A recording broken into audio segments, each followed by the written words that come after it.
নমস্কার, আমি অনুপ্রিয়া চলে এসেছি আপনাদের প্রিয় বিনোদনের খবর নিয়ে। দক্ষিণী সিনেমা পুষ্পার তুমুল জনপ্রিয়তার পর মুক্তি পেতে যাচ্ছে পুষ্পা 2।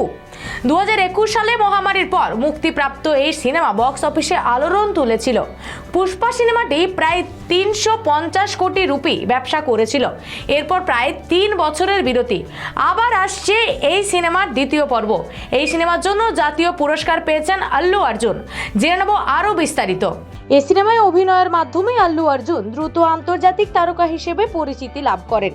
এবার যেন আরো বড় করে আসতে যাচ্ছে এই সিনেমা। তামিল, তেলেগু, মালায়ালম, কন্নড়, হিন্দি ছাড়া বাংলা ভাষায়ও মুক্তি পাবে পুষ্পা 2।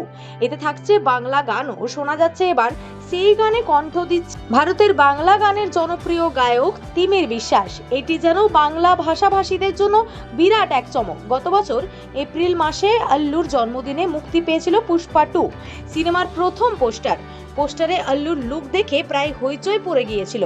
আল্লুকে এর আগে এই রূপে কখনো দেখা যায়নি। লাল টকটকে কপাল, গাল দুটি আবার নীল, জোড়া ভুরুর মাঝে জলজল করছে চন্দনের ফোঁটা, পরনের শাড়ি, গলায় লেবুর মালা, মুখে দাড়ি, গোঁফ, হাতে ধরা বন্দুক।